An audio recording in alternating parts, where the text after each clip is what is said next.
Torborough's bane. The city fathers have resorted to their last option. At an emergency council, they decided that they must summon outside help. They have offered rich reward to any heroes that can aid them.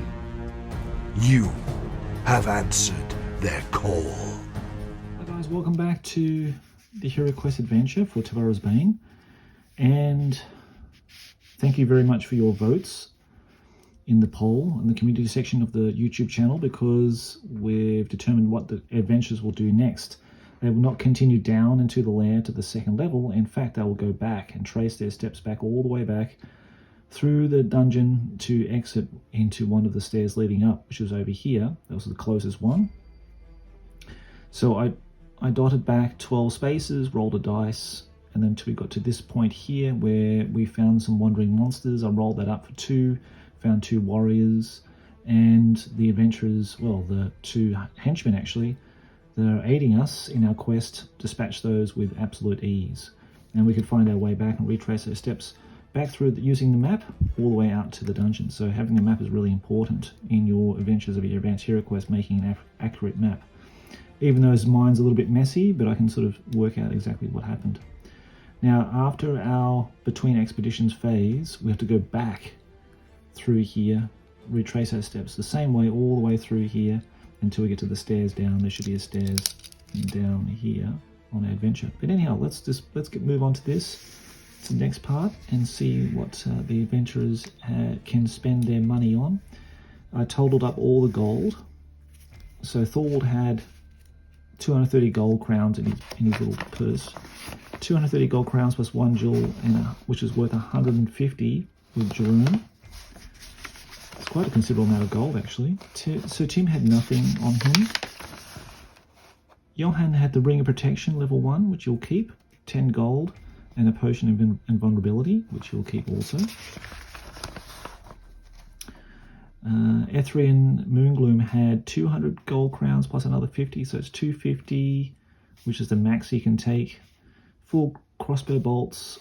He's got about 8 arrows left, so we need to replenish those. And Astrazar had a jewel worth 50 and 215 gold crowns. I think that's okay, because I think the gold crowns you can take at 250, but the jewel is just like an item that he can take that's worth that much. And he has 3 spell components, apparently. I don't know if I've used all of those, I can't remember. But we'll buy his full complement anyway in the expedition phase, just to make sure. Okay guys, so that's it. So let's go now to the next page, next stage I should say, to find out what's next. What can they spend their money on? Hopefully lots of goodies. But I have decided that there will be no more henchmen. There'll be just Jerome and Sir Tim, and they will be the only ones guiding us through the dungeon. For this stage, I think we can acquire, with the money we have, we can acquire enough components, more spells, skills that we can increase in our characters to make them pretty hardened. Plus, they get all their wounds and fate points back before the next expedition anyway. So they should be okay for at least another lair that they can go through. So I feel pretty confident they can do that with the 2 mercenaries they have with them. Alright guys, so let's have a look now at between expeditions and see what we can spend our money on. And there's a whole process of what you should follow through here on this page, I think it's page 35. Yep, page 35 of the main core rulebook. And it gives you sort of a 9 steps you need to go through in order to complete the between expeditions phase before you can go and set off onto your next expedition. So the very first thing that says discard unused dungeon counters except character monster counters. Well, in this case, it doesn't apply to us as we're playing a solo mission. I'm not the actual GM, and there aren't 4 players here, so we don't accrue any counters during the game, so that doesn't apply to us. 2, recover fate points and wounds. So I'll need to go through and erase the wounds that they have taken and bring their fate points back to full.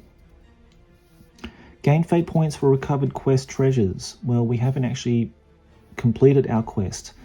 We've only done 1 expedition without reaching Cankerclaw killing him and all the rest of it, so we gain nothing. Divided by the treasure. Now we had 1,135 gold crowns. I've counted all up on those sheets and that kind of thing here. So quite a lot of stuff, especially those jewels. They were quite rich in their value. So I divided it all up between the 4 adventurers, and we had 283 gold crowns basically that they can spend on themselves. Divide up. We did that. So pay henchmen and cost of living expenses is the next step. Roll for random events. Spend gold on training, equipment, spells, and spell components. Attract or hire new henchmen. Now, I think for me, I'm just not going to do that. I've decided that in the main scenario, in the main quest, the mayor has given these guys to us, these henchmen. And I think if they've just died, well, that's just too bad. We just got to deal with that. And we have 2 remaining. We have Sir Tim and Jerome. That's part of our heroes' retinue. So I'm just going to leave them with that, and they'll just have to deal with it the best we can.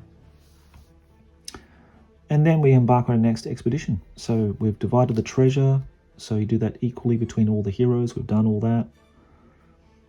And it just says, note that once all the gold crowns have been shared out, each hero can do with his share as he pleases, including loaning or gifting to other players. Maybe we can do that. Depends. We'll have to see what's really necessary. I think Johan really needs some skill upgrades, but they're quite expensive. And maybe the wizard might need some new spells, and they're quite expensive too. So we'll have a look. Okay, so we come to the cost of living table. It's got a section here that next to the players must pay their henchmen and their living cost, and their cost of living expenses is detailed on the cost of living table. So it's got cost of living 10 gold crowns plus 5 gold crowns per fate point. Well, everyone's got 2 fate points. Okay, so that's 20 gold crowns they're going to take out of their expenses. So we're down to about 260. 263 so far. Maintain henchmen, men-at-arms. Okay, so as their gifts from us to the mayor, and we're not going to accrue it anymore. I don't think we're going to pay that. Fee to the moneylender. Well, we're not going to deal with any moneylenders or wills at this stage. I don't think that's really necessary, so we can skip that. To make or alter a will, 25 gold crowns. To transfer money in accordance with a will is 20 gold crowns. So I think we're just going to skip those parts. Okay, I think the next step is the random events. Yeah, roll for random events. The GM rolls 2 dice and refers to the random events table. If a random event is rolled, its effects must be resolved immediately. Okay, so let's do it. Let's roll it. Let's see what happens. 2. No event. Well, that was wonderful, wasn't it? That's probably the best result we can get, because I think every single one is bad. Yeah, unless you roll 2 to 4 and 22 to 24 with no event. Map for sale could be a tricky one because we're playing a solo game, so it really doesn't mean anything. The GM must offer you a treasure map for 400 gold crowns. Wow! So you need 400 gold crowns spare. So I think we did really well in that sense. Okay, let's move on. So spending gold. The players may spend any remaining gold crowns on equipment, spells, spell components, and training. The cost of these is shown in the cost table. So it's got the cost table here. So for example, if I wanted to increase a characteristic, because I know that Johan is particularly poor in many attributes, and it cost me 200 gold crowns, which means he has like 60 odd gold crowns left over. Unless one of the other players loans him the cash to do it, which is a possibility. If you want to increase a fate point, which I think is really I don't know, maybe a good thing. It costs 1,000 gold crowns, so I mean you're paying a lot. But it's an option. You should just really fight in dungeons and earn them, I think. Then you've got armor, shield, leather armor, chain armor, all that kind of thing. Weapons, different kinds of weapons. Now we did get some crossbow bolts, so maybe a crossbow would be a good idea. Maybe some rope. We need to get some iron spikes. They've got like Greek fire flasks, rat poison, and a screech bug. That's for like various rooms that have like hazards in them, so that could be useful. And then the spells. Now these are for the Bright College of Magic, and it gives you a cost for all the spells there. The spell components are 25 gold crowns, so we definitely need those first. Now the healer at the end here, it says remove disease, restore lost limb, resurrect dead hero, need the body for 1,000 gold crowns, and a healing potion 50 gold crowns. Well, luckily none of the heroes died, and the henchmen just cannot be resurrected. We don't have diseases, we don't have any lost limbs, thank goodness, but a healing potion would be nice as well. Okay, well I'm just gonna go through and start spending my cash, and I'll come back in just a moment to tell you what I've spent my money on. Hey guys, so I spent all the gold. Would you believe it went pretty quickly?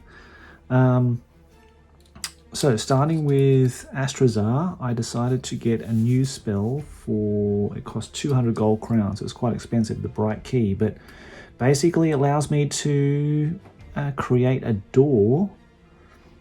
So the wizard clenches his fist tightly, surrounding it with a nimbus of hot light. He then opens his hand, which will take an enormous effort, as if it were encased in rock. When it finally opens, the wizard will have created a door where there was none. The wizard player may place a door in any wall in the section in which the wizard stands. If this would lead into an unexplored part of the dungeon, and the heroes choose to open it, first roll a dice. If the result is 4 or less, there is only solid rock behind the door. Otherwise, create the dungeon behind the door as normal. So this might just get us to the quest room quicker.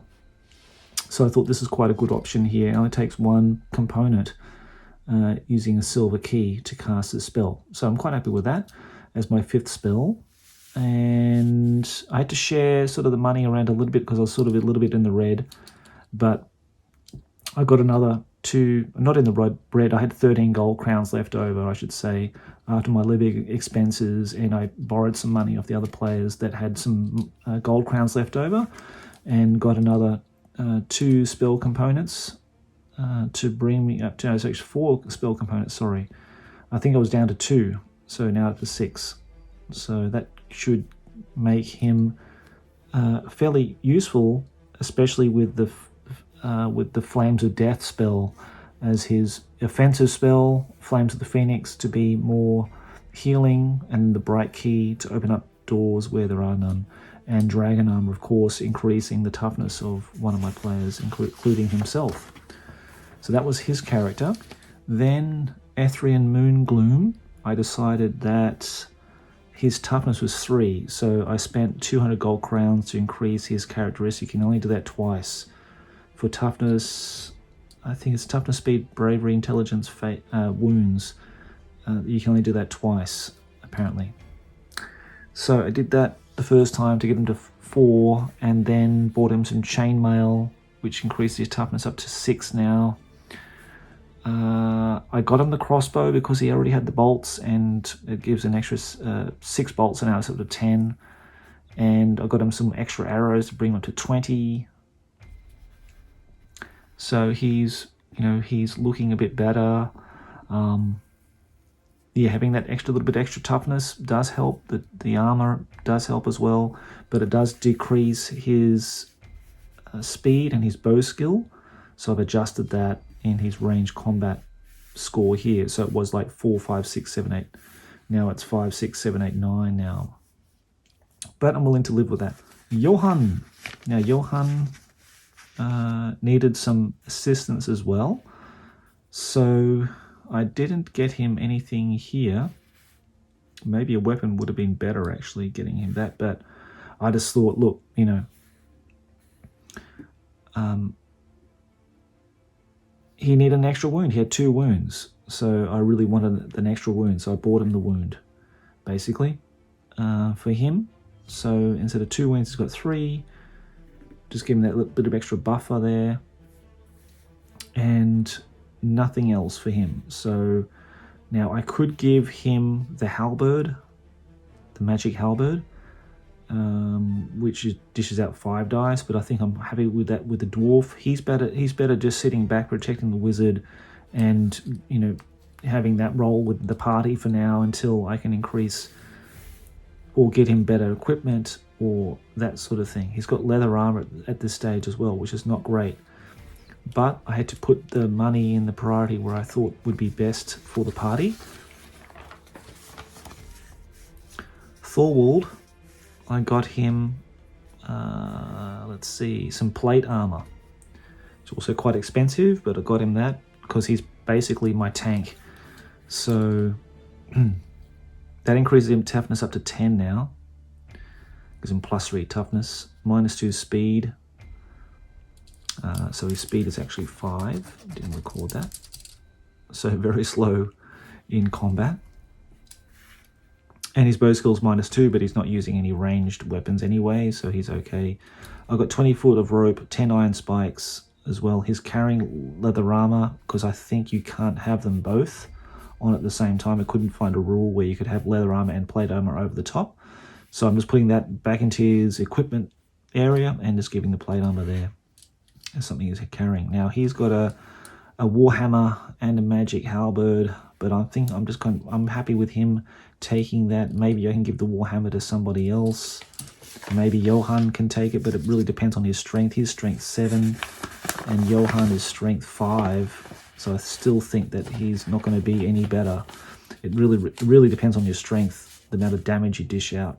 So yes, they will be the characters leading to the next part of the dungeon. I need to go back now from the steps that I exited from, which are here, and back all the way here. So let's quickly do that.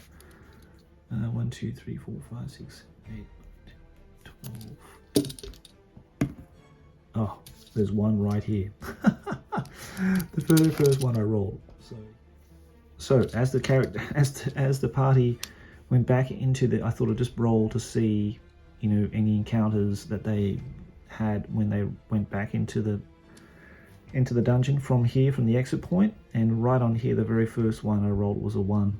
So they need to encounter some Skaven here. Let's see what wandering monsters they find. 2 is exactly the same. So it's basically these 2 warriors they will encounter here. I thought I'd just speed up this section, guys, as we encounter some more Skaven during our way back into the first part of the lair. They inflicted a wound on Jerome and also on Sir Tim. The dice just weren't going my way. The Skaven had the upper hand again, so it just took me some time to cut through these 2 Skaven warriors, but in the end we prevailed and we can move on. But then I encountered more. I couldn't believe it. And then they won the initiative. They came up and they took out Jerome with his last remaining 2 wounds, which is really sad. Okay, so again, some really lucky rolls with the Skaven and I had some terrible luck on my dice rolls, but another wound on Sir Tim. So he's carrying 2 wounds. I only got 1 wound left. Now, I mean, if I have to, I can use the mage to heal him. I don't think there's any rules against that. I can heal him as long as if he dies, he's dead. There's no way for me to resurrect him. So I can heal him with one of my components if I feel I need to, as he has no fate points.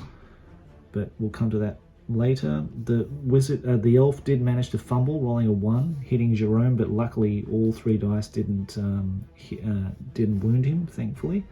Otherwise, he could have killed him without even the Skaven having done any damage to him, the killing blow as it were. But the elf did manage to kill that last Skaven in the end. I was going to see if I can retrieve my arrow. I can't. So another 2 arrows are gone down the chasm. Okay, let's roll again. Well, let's see if they encounter anything beyond here when they get to the lair and to the stairs down. Okay, so thankfully it was only 12 squares from there, from the chasm to get to the stairs going down, so they made it there successfully without any more further encounters. It's a shame that we lost Jerome there, and so Tim is now down to 1 wound left, but that's just the fate of the dice on the day when you play Advanced Hero Quest. And I hope you enjoyed this interim section of looking at the between expeditions phase, you know, doing it sort of hardcore, having to map your way back through the dungeon to get to where you were last time. That's all part of the rules, and I think it's a good thing that it's there, because yeah, that should be tough on the adventurers, especially once they get to really high levels in terms of stats and fate points and that kind of thing. You should really be putting them under pressure. So that's our fate, guys. We're there now, and we're going to come back again at some point, maybe next week, when we go into the second level of Tomorrow's Bane. So please join me then, and I look forward to bringing that adventure to you very soon. Thanks for watching, guys. Take care. Bye-bye. Voiceover by Owen Staton. You can find me on the Time Between Times podcast or Spectre of the Sea. If you want to contact me, Owen Staton at aol.com. Diolch yn fawr.